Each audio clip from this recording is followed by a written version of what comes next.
I have told this story a few times now, to my son Wade when he was ready to hear it, and to my sister-in-law Bess when she asked what took me so long, and each time I tell it I start in the same place, which is the evening in December when I said the thing I said, and she said the thing she said, and I stood there in my own kitchen, not knowing what to do with what she had given me. But I am getting ahead of myself.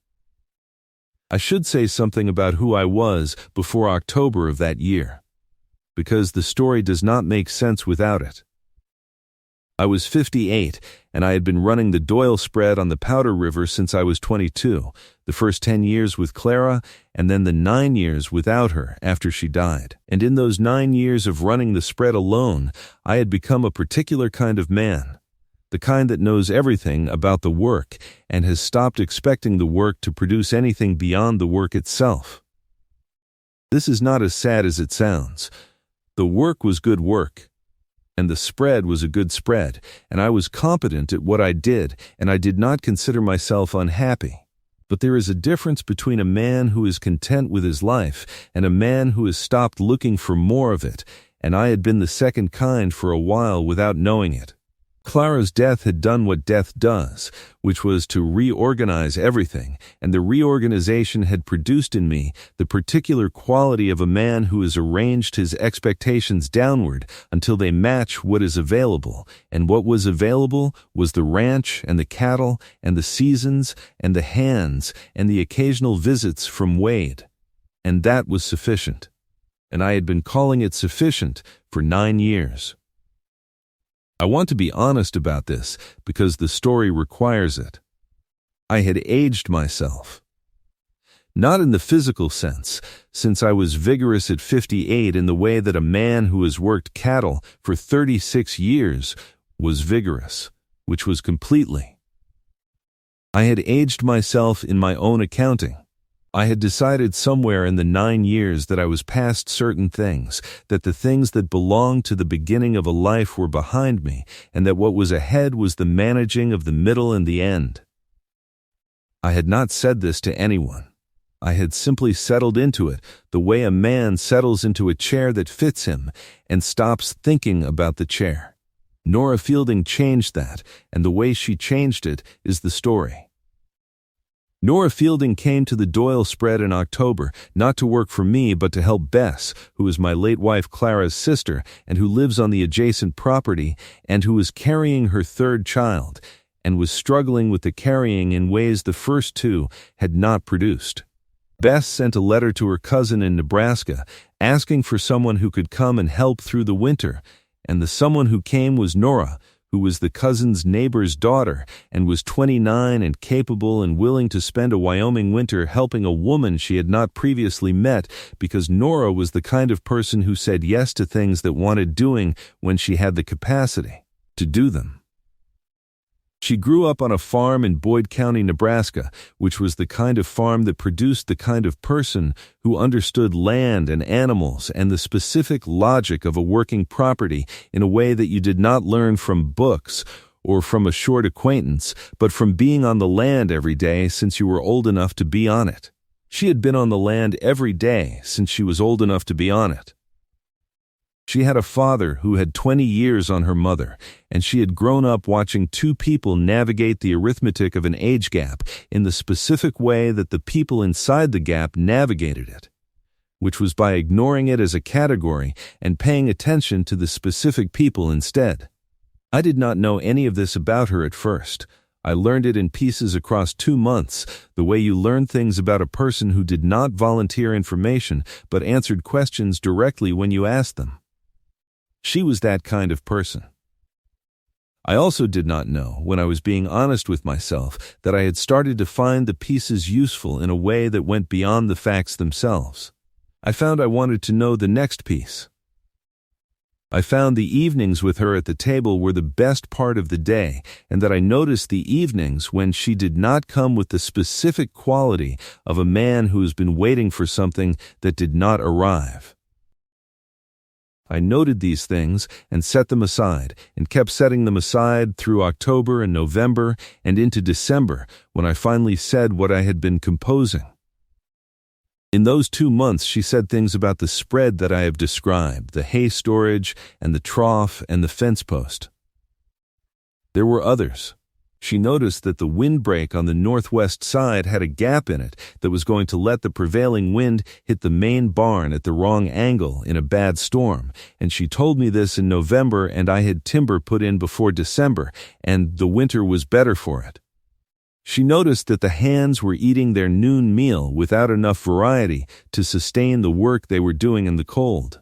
And she sent word to the cook about what she had observed, and the cook took the observation as it was intended, which was as useful information from someone who had been watching what happened to men who did hard work in cold weather on insufficient food. I was 58. I had been running this spread for 36 years. She was 29, and she had been at the Powder River for 2 months, and she was seeing things I had stopped seeing. And I was listening to what she saw, and I was fixing the things she showed me needed fixing, and this was the whole of those 2 months, and it was a great deal. I met her the first week in the way that neighbors met on the Powder River, which was at the fence line between my property and Bess's when she came to bring a jar of preserves that Bess had asked her to deliver. She handed me the jar through the fence and told me her name and asked about the east pasture, which was visible from where we stood. She asked about the east pasture, not about the ranch in the general way that people asked about ranches when they were being polite, but specifically about the east pasture and why the grass in the southeast corner was the color it was. This was the first thing she said to me after her name, and I remember it precisely because it was not what I expected, and because I had been looking at that southeast corner for 3 years, and here was someone who had been on the Powder River for a week asking me about it. I told her the section had been draining wrong for 3 years, and that the soil was compacted from overuse in the years before I rotated the cattle out of it. She looked at it for a moment. She said, "The fence line along that section looks like it has been pulling." I said it had been pulling. Yes, the east fence had had tension issues for 3 years, and I had been managing the tension without finding the source. She said, "I can probably find it this afternoon if you want." I said I had been looking at that fence for 3 years. She said, "Sometimes the looking is the problem." She said it without any particular edge to it, as information rather than criticism, and I received it as information and said go ahead. She went and found the post in about 2 hours. The specific post that had been set at the wrong angle and that was putting torque on the whole line, which explained 3 years of tension that I had not been able to source. I stood there looking at the post she had found, and I thought about 3 years of managing a problem that turned out to have had a source the whole time, and I thought about what it meant that a woman who had been in the county for a week had found it in an afternoon. I want to say right here that I noticed something in that conversation at the fence that I did not say anything about for 2 months, which is exactly the kind of failure of nerve that I am not proud of and that I am including in this telling because the story is not true if I leave it out. I noticed that the woman at the fence was a woman I wanted to keep talking to, and I noted this, and then I set it aside because I was 58 and she was 29, and the gap between those numbers was the thing I had been carrying since the first moment I thought it, which was in that same conversation at the fence line. She found the post. I repaired the fence. I thanked her across the fence line with the courtesy of a neighbor, and I went inside. Nora came to the Doyle spread most days through October and November, not because there was business between the properties, but because Bess's house was 100 yards down the lane, and Nora was often on the lane doing the things that needed doing in the way of a woman managing a household, and the Doyle spread was visible from the lane, and she had eyes, and she used them. She said things. Not often, and not in a way that asked to be addressed, but she said things when she saw things that wanted saying. She said the hay storage arrangement in the south barn was putting moisture into the bottom bales, and that I was going to lose a third of it by February if I did not change the stacking. She said this on a Tuesday in late October when she was on the lane and I was coming out of the barn, and she said it with the directness of someone stating a fact that has been observed and is being shared because it is useful, not because she expected anything in return for it. She was right. I went in and I looked at the bottom bales and I changed the stacking. She said the water trough in the north paddock was positioned wrong for the morning wind and that the cattle were drinking less than they should because of the cold air off the trough surface, and she showed me what she meant with her hands in the air, the wind direction and the trough angle and the temperature differential. And I looked at what she was showing me and I moved the trough and the cattle drank better. There were other things. She told me about the gully in the northwest corner that was starting to cut in a direction that would reach the road in 2 wet springs if I did not put rock in it now. She was right about that too. She told me the winter feed supplement I had been buying from the Sheridan supplier had an inferior mineral composition compared to a supplier she had used in Nebraska, and she gave me the name of the alternative, and I tried it in January, and the cattle came through the winter better than the previous 2 years. She was 29, and she had been on the land her whole life, and she saw the Doyle spread the way you saw a thing when you came to it new, which was clearly and without the layer of familiarity that had been covering it for me for 9 years. I had stopped seeing the compromises because I had been living with them for so long that they had become the landscape, and she walked into the landscape and looked at it the way she looked at everything, which was with full attention, and she said what she saw. I listened. This is the part I am most grateful about, looking back, that I listened. A man who had been running a spread alone for 9 years might have received her observations with the particular resistance of a person who has been doing a thing their own way and has decided their own way was correct. I did not receive them that way. I received them as what they were, which was accurate, and I fixed what she showed me needed fixing. And by November the Doyle spread was a better place than it had been in October. I was 58. I had been running the Doyle spread since I was 22, and I had been running it alone since Clara died 9 years ago, and in 9 years of running it alone I had made accommodations that I had not recognized as accommodations. I had stopped noticing the hay storage because I had been managing the hay loss as a fixed cost. I had stopped noticing the trough because I had been managing the reduced drinking as a seasonal reality. 9 years of alone had covered the ranch in a layer of settled compromise, the compromises that a man made when there was no one to say to him that the compromise was not necessary. Nora noticed the compromises. She said things about them. I fixed them. I did not say anything about the other thing for 2 months. Where the stories live that started a fence line in October and take until December to go anywhere, because the man at the fence line was carrying something he had not said yet and needed the time to work out whether to say it or to keep carrying it. Men who aged themselves in their own accounting past the point they had actually reached. Women who saw what was in front of them and said what they saw and waited for the man to catch up. If you want the next story the moment it lands, subscribe now. Then back to the Powder River. In December, my son Wade came for a visit. Wade was 22 and worked cattle for an operation up in Sheridan County, and he came to the Doyle spread once or twice a year.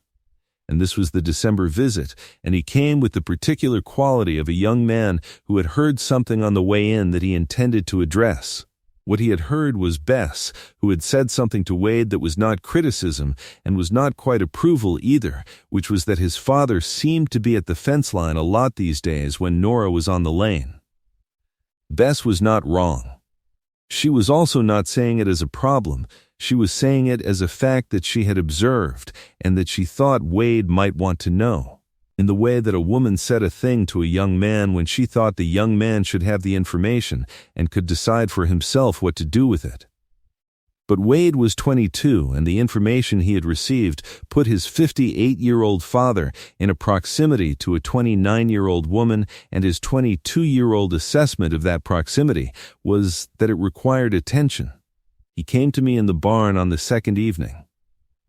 He came in the particular way of a young man who has prepared what he is going to say and who has the speech ready and does not want to start it wrong.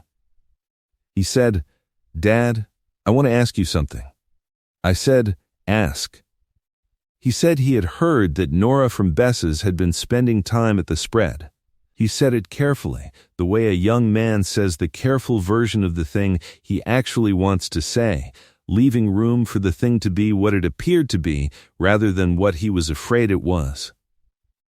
I said, "She has." I said, "She identified the post in the east fence, and she caught the hay storage problem, and she corrected the trough position, and the cattle are drinking better."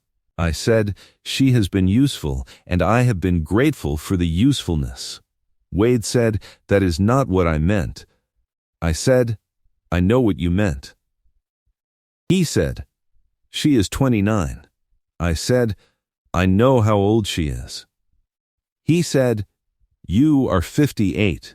I said, "I know how old I am, Wade." He said nothing for a moment. In the way that young men were quiet when they had said the thing they came to say and had found it received in a way that was not the way they expected. He had expected either a denial or a defense, and I had offered neither, because neither was honest. I said, "I appreciate that you came to say this." I said, "I want you to know that what you came to say is something I have already said to myself, and I have been saying it since October, and the saying of it has not resolved the thing it is supposed to resolve." I said, "I will let you know what I decide." Wade nodded and went back to the house, and that was the conversation. He was 22, and he loved his father, and he was uncomfortable, and he had said what he came to say, and I had received it with the credit it deserved, and the matter was in the air between us for the rest of his visit, but we did not return to it. I understood his discomfort. I had the same discomfort. The difference between us was that he was 22, and the discomfort was the whole of his position, and I was 58, and the discomfort was only a part of mine, and the other parts were the east fence, and the hay storage, and the trough, and the kitchen in the evenings, and 4 words said quietly in December. The conversation with Nora was different. It was the following week. On an evening in December when Bess had retired early and Nora had come to the Doyle kitchen for the coffee that had become a habit in the evenings, not every evening but most, and we sat at the kitchen table with the Wyoming December outside, doing what December did in the Powder River country, which was to be cold and clear and very still. We talked about the spread, as we usually did. She asked about the north fence's condition going into winter, and I told her it was in good repair. She said she had noticed the cattle in the east section were distributing differently than in October, and I said I had been watching that too, and that I thought it was the grass quality improving since the rotation change I had made in November, based on what she had shown me about the overuse. She said she thought that was right. This was a typical conversation, the kind we had been having since October, practical and organized and about the specific things of the specific place. And then there was a pause, the kind that arrived in evenings when the practical things had been covered and the silence was available, and I said what I had been composing for 2 months.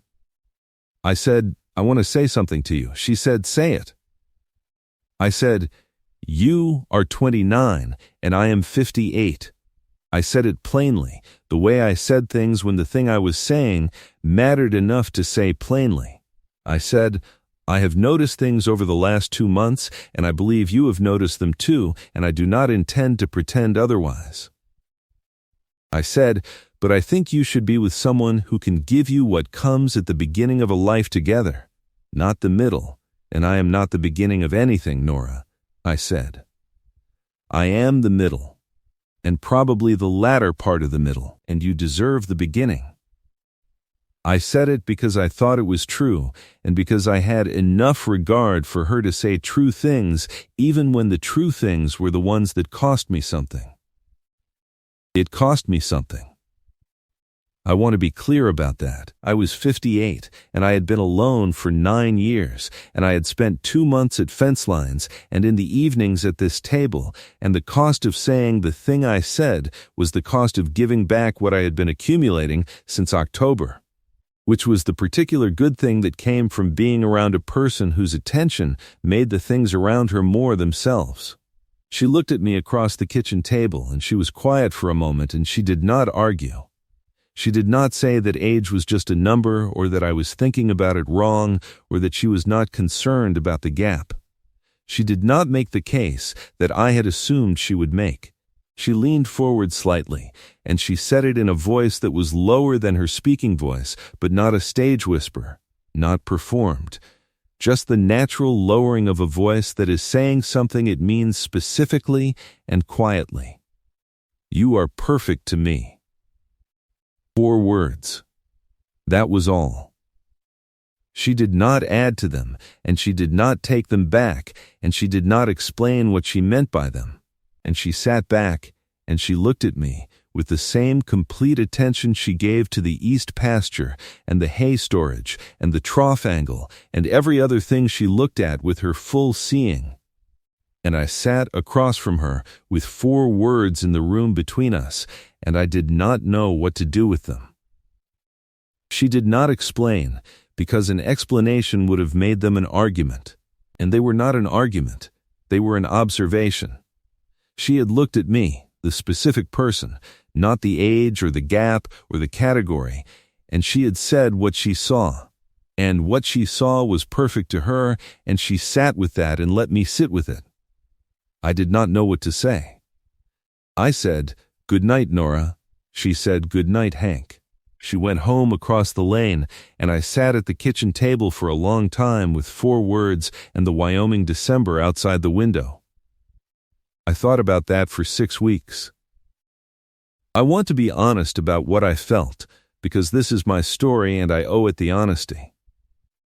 I felt the particular thing that a man feels when something he had decided was settled turns out to be not settled. I had decided that the right thing was to say what I said, and that what I said was true, and that the true thing would resolve in the direction of the truth, which was that she would understand and agree, and we would both proceed accordingly. What she had done instead was say 4 words that did not argue with the truth, and did not deny the truth, and did not replace the truth with a different truth, but simply put something alongside the truth that I had not accounted for, which was how she saw me. You are perfect to me. I thought about that for 6 weeks. The thinking had a particular quality to it that I had not done in a long time, which was the thinking of a man who is reconsidering something he thought was settled. Most of my thinking for 9 years had been the practical thinking of a man running a spread alone, which was organized and purposeful and aimed at the next specific thing that needed deciding. This was different. This was the unorganized thinking that arrived in the middle of the night and at the end of the working day and in the moments between one task and the next, when the mind had a gap and filled it with the thing that was occupying it, and for 6 weeks the thing occupying it was 4 words. I turned the words over the way you turned a problem over, looking at them from the different angles. You are perfect to me. I thought about what perfect meant, and about what to me meant, and about whether 4 words said quietly in a kitchen in December were the kind of thing you acted on, or the kind of thing you received with the same courtesy you would give to any compliment and then set aside. I thought about what it meant that she had not argued. A woman of 29 who wanted to make a case for herself would have made the case. Nora had not made a case. She had said what she thought and stopped. In those 6 weeks I watched the ranch. I watched it with the eyes of a man who has been told he is perfect to someone and who is trying to work out what that means about the ranch and about himself and about what perfect means when it is said in that voice, in that kitchen, at that table. I watched the east fence, which was running straight for the first time in 3 years. I watched the hay storage, which was producing no loss. I watched the cattle at the trough, which were drinking correctly. I saw the ranch as Nora had seen it, which was as a place that had things to address and that had been addressing them, and I saw that the addressing had been happening since October, and that the addressing was the result of a woman at a fence line who paid attention. I saw something else. I saw that the house had been a different kind of house since October. Not warmer in any physical sense, since Wyoming December was Wyoming December regardless of anything else, but different in the way that a house was different when it contained more than one person's attention, when someone was coming in the evening and sitting across the table, when someone was saying things that wanted saying. I had been in the house alone for 9 years, and in those 9 years the house had become the house of a man who had settled into the compromise of the alone, and since October it had been something else, and the something else was the result of Nora. I had told her she was too young for an old rancher, and I had meant it when I said it, and I still thought the words were accurate. But I had spent 6 weeks discovering that accurate was not the same as conclusive. The gap between 58 and 29 was real. So was the east fence running straight for the first time in 3 years.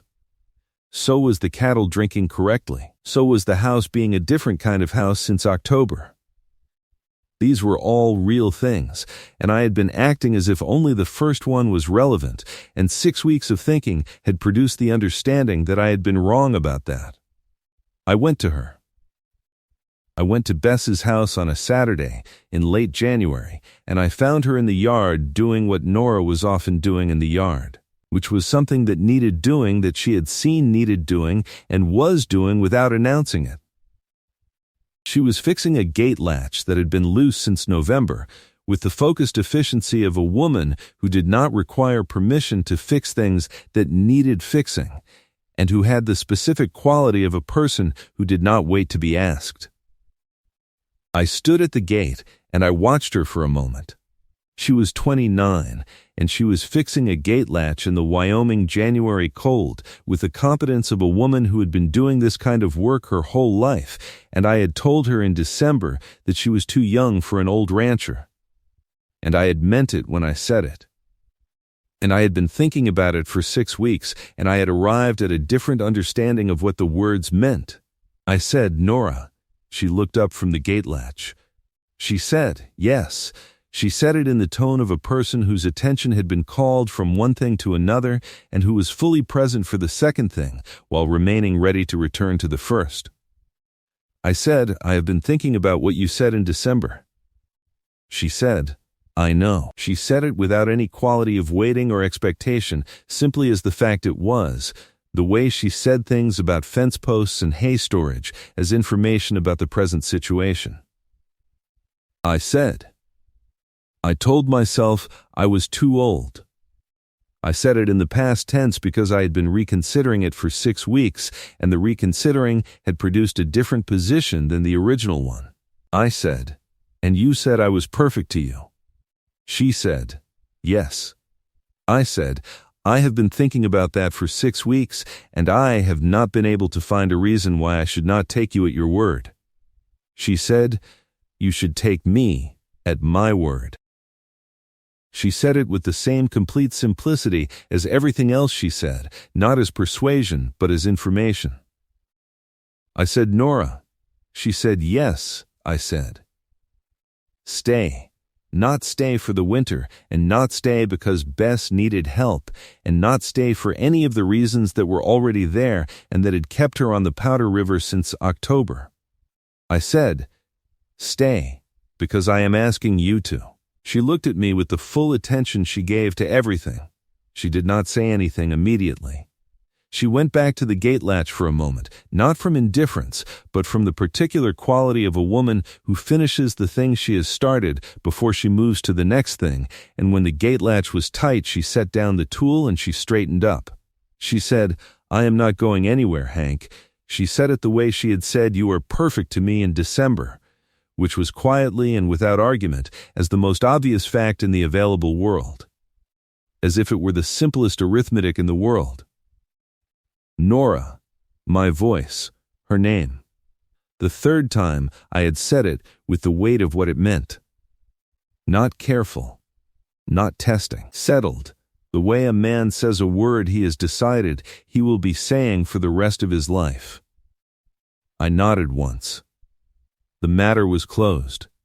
Wade came back in the spring, and he found the house different, and he found me different in the house, and he did not say anything about the appropriateness of the arrangement, because he could see there was nothing left to say about it. He found the east fence running straight, and the hay storage producing no loss, and the cattle drinking correctly, and his father at the gate with Nora Fielding, who was finishing a gate latch, and he watched his father's face when she finished the latch, and that was the end of the conversation about appropriateness. I told him afterward, in private, what I have told you, which is that she said 4 words in a kitchen in December, and I spent 6 weeks working out what to do with them, and the working out produced the answer that I should have found faster. He said, "You are not fast with some things, Dad." I said, "No, I am not." He said, "The ranch looks good." I said, "She found 3 more compromises in the spring." He said, "I know." He said, "I can see it," and he could. Because the Doyle spread in its second year of having 2 people paying attention to it was visible as a different place to anyone who was looking, and he was looking. She said I was perfect to her. I do not know exactly what she meant by perfect.